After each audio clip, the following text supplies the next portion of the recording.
Hi guys, nandito ako ngayon sa Quezon City kung saan sinama ulit ako ni Project Alex para dun sa pasyente nila na MK4. Supra yon, Supra. Ooh! Bigla nag-start. First of all, shoutout muna sa Titan Tech at sa Steady Lights.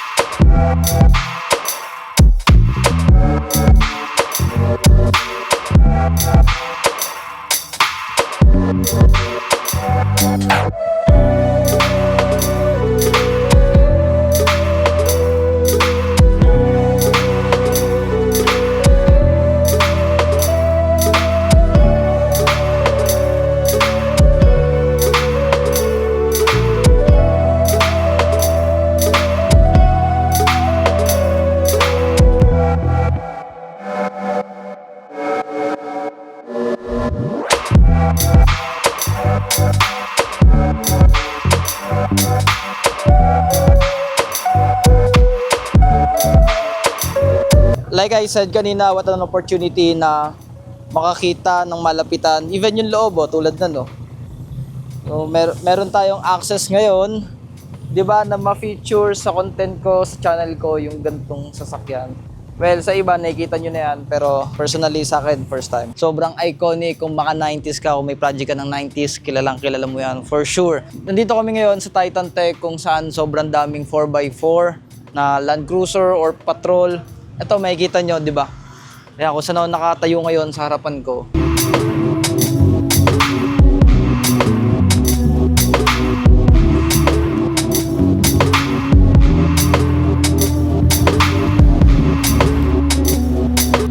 Then, merong Habibi Spec na patrol dito.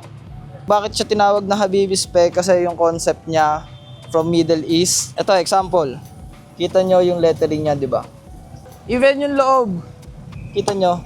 So may mga mods kasi si Sir Joaquin, yung patrol, naka-bride seat. Bakit seat siya na orig? Oh, ganda, seamless yung design. Kenwood na 2 din. 01 na short wheelbase patrol na facelift. Stock TB48 engine-wise, pero nag-swap kami ng 8 HP transmission. So 8 speed na siya. Yun, BMW, yan, Mark V Supra Shifter. Pag sinabing Habibi Spec, yung face yun? No, Habibi Spec is yung binild mo in the same way na gagawin ng mga Arabo. Kaya Habibi. Habibi, awa you.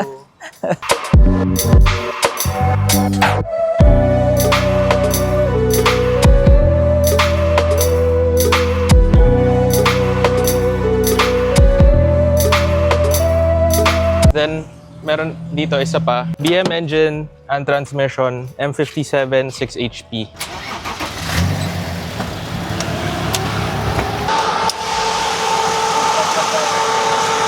So, M57, 3 liter straight 6 diesel na twin turbo. Yung pipes, fabricated lang, airbox, then may lahat ng pipes fabricated lang, then intercooler na para sa patrol. BMW na engine, BMW transmission, patrol pa rin yung transfer case, so 4x4 pa rin. Yun lang pwede kong ibigay na details. Kasi isang taon namin pinaghirapan. Yun lang. Ngayon, ito yung pasyente nila. Kita nyo, di ba, from Evo or madudugong project.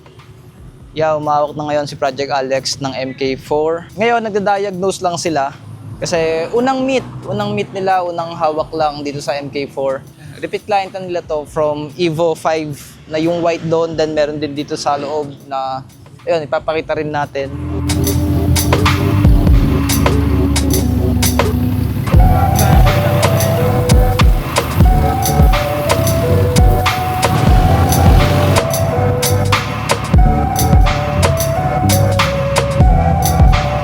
Yan, meron pa ditong Hammer. Parang tangke, parang Humvee. Uy, bukas. Nice. Ganito itsura ng Hammer, guys. Ang laki. Grabe yung hinge niya, oh. About this. Uy. Nice. Kasya 3 kabaong dito, guys. Laki.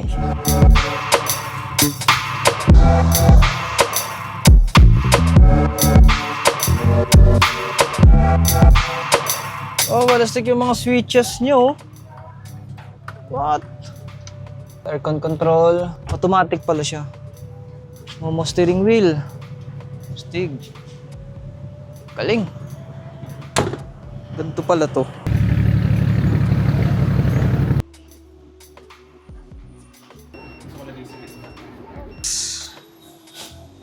Ito sa inyo to, di ba? Ito sa amin ito. Pwede tong- Discovery 2 na M57 swap din. Disco 2, M57 swap 6 HP din. Ngayon, nagpapasakit lang ng ulo sa wiring. Wiring na lang. Wiring na lang. Na lang. Quote unquote na lang. Na lang. So yung M57, saan galing na sasakyan na BM? Marami.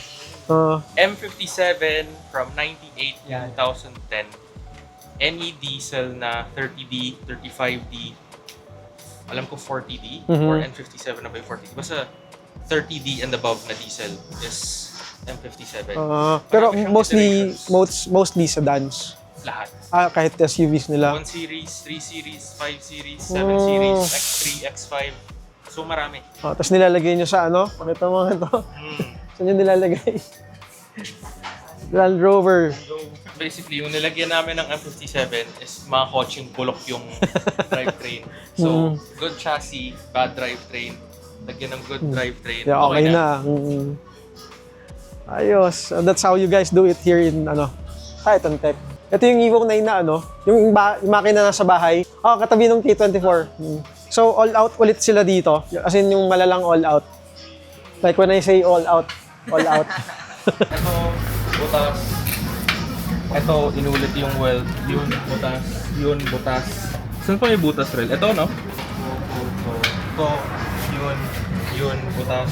Inaayos talaga yung chassis kasi i-beef up yung makina. Kasi nga, all out.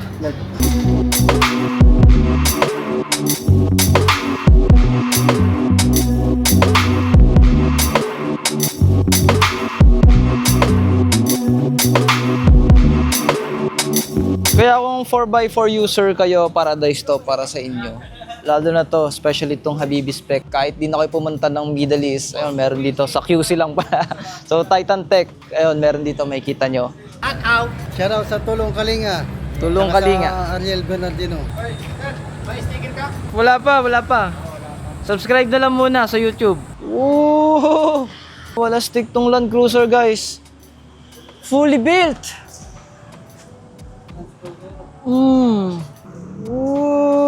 Paradise talaga dito ng 4x4, guys. Yung mahilig dyan mag-off-road or yung lalagpas sa river, di ba? Literal at pang Titan tong mga project dito. Ang truck, tingnan yung under chassis. Para magkaroon kayo ng idea kung gaano kataas to. Ganun kataas to, boys. Ito yung scale niya, kung gaano kataas to. Itong Land Cruiser na to. Kung nasa 3 feet yung gulong niya.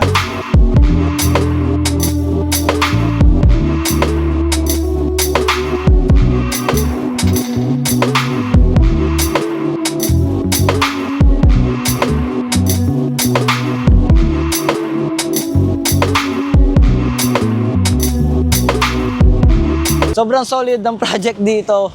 Kung 4x4 user ka, kailangan makita mo to, or kung gusto mo humanap ng inspiration, 'di ba, sa project mo, lalo na kung naka-Land Cruiser ka or patrol na Nissan, 'di ba? Merong Habibi Spec doon, guys. Sobrang ganda kung nakita nyo kanina. Kami pa. Boss, ang dami pang upcoming eh. So, sa kanila personally, merong 3 S2000, 2 NSX na sa kanila talaga, sa grupo nila. So, sabi niya, we're gonna work on those cars as well. Mukhang magiging busy ang 2026. Ito yung Evo 5 na ginawa na nila. Evo 5, pero internals ng Evo 9. So, higher compression, mas punchy siya tumakbo. Pero everything stock TCU, yung internals ng Evo 9 na OEM, hindi kami nag-aftermarket. Tapos nakabuff pa siya. So, Corrected, no? oo, parang Yeah. it's It's a proper Evo. Meron forklift dito na project din nila. Hindi, joke lang. Yeah, makaka-XP ng Habibi! First time! Cute size. Okay. Wallahi, we are going to test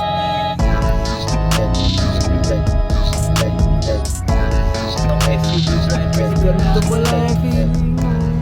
May crosshair sa gitna. Yan yung parang si jeep para alam mo kung babangga ka na. Yung Paul. Oo, pwede. Tapos sa stoplight, diretso na lang tayo.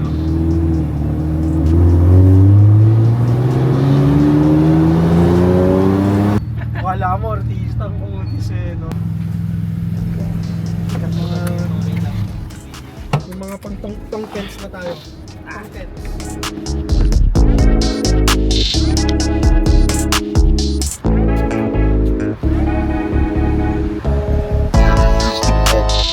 Diba? Field trip, diba? Okay, oversize. Let's go. Na-expect namin na matotoo na yung Supra eh. Oh, Prado.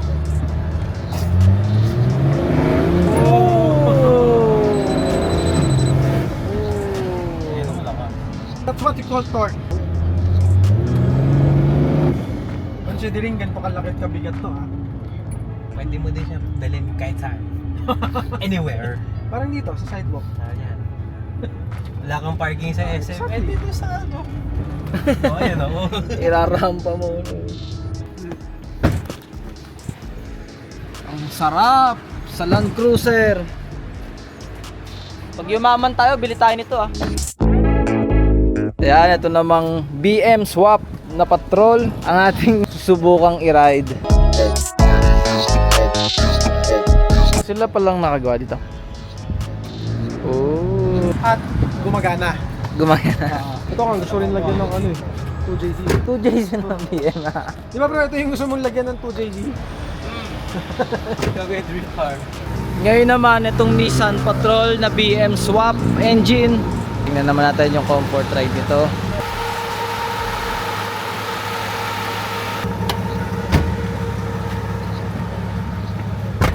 Ito yung negosyo na hobby lang nila. Anong negosyo nyo? Hobby shop. Hindi, yung main business is Oh, yung advertising. yung advertising. Galing nga, may shifter indicator. Oo nga no. Digital. Ito yung Supra transmission. No, yun. Yun na yun. Hindi, yun Supra shifter lang. Okay. Kasi di ba si Supra 8-speed? Oo. So ginamit na lang si Supra shifter kasi yung name is black, di ba? Mm. Ito si X5. Ito si X5. Ito yung tanggal yung coupler dati. Yes. This one's the powerful engine. Yes. Ito yung yun. Siguro 1/3 to half throttle lang yan. Okay, balat.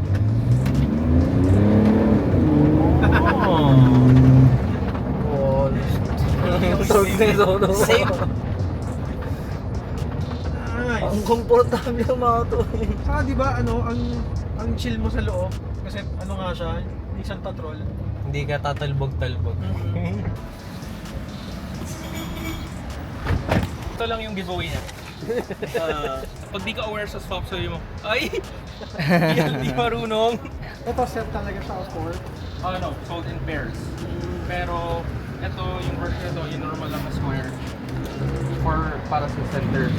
Ito yung may extra pa sa corner, pang side. Dito yung Yeah. niya. Pero ito kasi isa lang kasi pwede mo balik-balik ka rin.